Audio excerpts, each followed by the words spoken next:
네, 저 달러 상황까지 글로벌 시장 마감 상황 전해드렸고요. 미국 현지 연결해서 현지 분위기 자세하게 전해드리도록 하겠습니다. 한국경제신문의 김현석 뉴욕 특파원과 전화 연결되어 있습니다. 안녕하세요. 네, 안녕하세요. 네, 반갑습니다. 자, 미국은 긴 연휴를 보내고 있지 않습니까? 연휴 잘 보내고 계십니까? 예, 맞습니다. 네.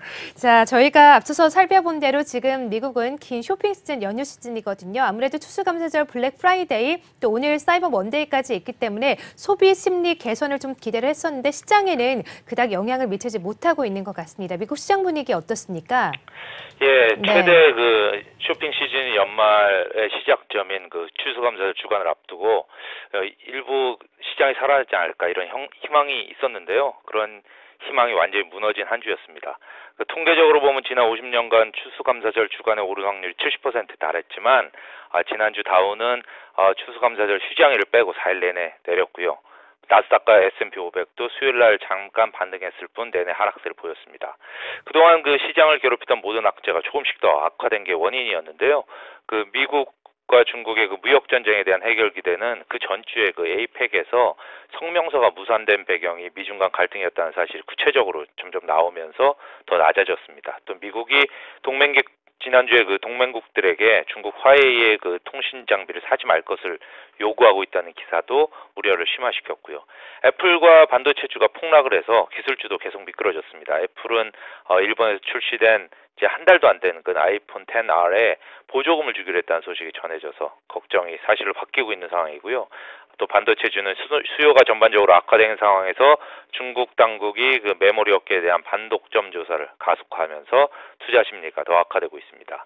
여기 유가는 폭락세를 지속하면서 지난 금요일엔 3년 반 만에 가장 큰 하루 낙폭인 그 7.7% 급락하기도 했습니다. 유가 하락은 에너지주에 발목을 잡아서 뉴욕 증시를 끌어내렸습니다. 게다가 시장이 기대했던 그 미국 중앙은행 페드의 완화적 발언도 나오지 않았습니다. 그 지난주 발언에 나섰던 그 존 윌리엄스 뉴욕 연방은행 총재는 미국 금리가 여전히 낮다 이렇게 말했습니다. 또 미국의 주택시장 둔화가 계속되고 있고요. 또 지난주에는 브렉시트 관련 잡음도 이어져서 투자 심리를 계속 냉각시켰습니다. 지난주 월 화요일에 워낙 크게 내린 탓에 그 지난 수요일 오전에 저가 매수가 몰렸지만 오후 들어서 매도세가 쏟아지면서 다우가 결국 약보합으로 떨어진 게 현재 시장 심리를 대변한다고 보면 되겠습니다. 기회가 생기면 보유 주식을 정리하고 싶은 것이죠. 종합하면 그 추수감사절 연휴 소비는 증가한 것으로 나타났지만 증시에는 별다른 도움이 되지 못했습니다. 지난주 다우와 S&P 500, 나스닥은 각각 3.8에서 4.4까지 내렸습니다. 네, 자, 미국은 이 지난주 추수감사절부터 이 크리스마스까지 최대 연휴, 최대 쇼핑 시즌이라고 들었는데 분위기는 좀 예년만큼 못한 것 같습니다. 연말 분위기가 잘 안 나고 있는 것 같은데요. 말씀해주신 것처럼 기술주가 좀 악재가 많아서 나스닥도 하락을 면치 못하고 있고 또 말씀해주신 것처럼 유가도 폭락을 하면서 투자 심리가 많이 위축된 상태거든요. 이에 대해서는 월가에서 좀 어떤 이야기들이 나오고 있습니까?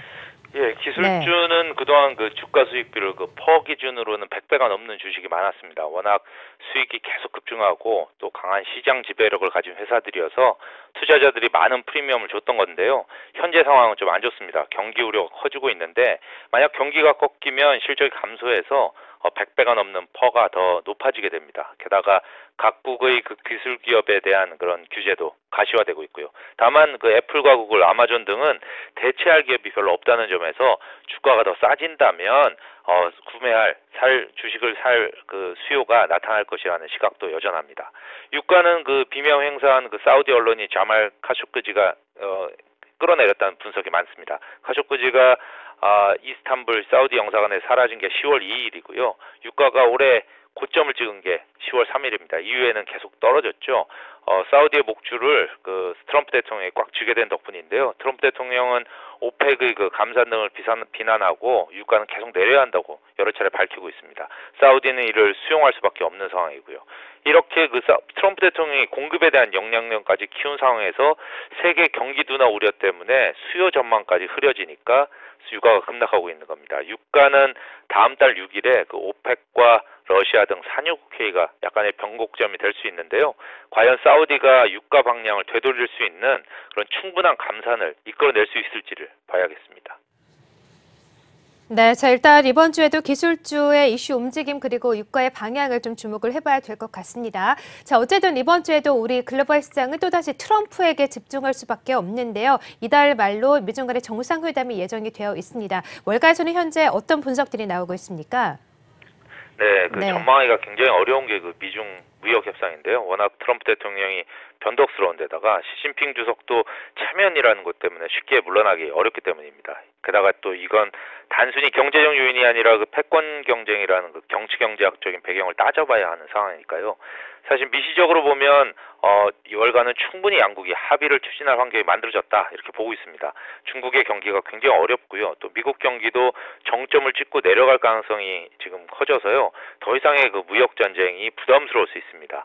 다음 달 1일 부에노스아이레스 회담이 워낙 초대형 이슈여서 뉴스는 이어지고 있는데 아직까지 뚜렷한 방향성은 별로 없습니다. 양국이 협상 노력은 하고 있지만 결과는 어떻게 될지는 모른다. 이런 상황이고요.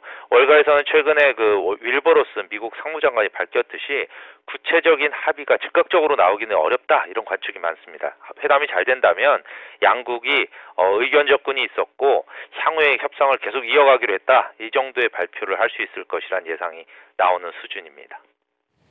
네, 자 일단 전망은 그다지 밝지만은 않은 것 같습니다. 두 정상 모두 다 성격이 만만치가 않기 때문에 일단 두 정상이 만나는 것 자체에 좀 의미를 둬야 될 것 같고요. 어쨌든 G20 정상회의 주목을 해보도록 하겠습니다. 자 지금까지 미국 현지 분위기 전해드렸고요. 김현석 뉴욕 특파원과 함께했습니다. 말씀 고맙습니다.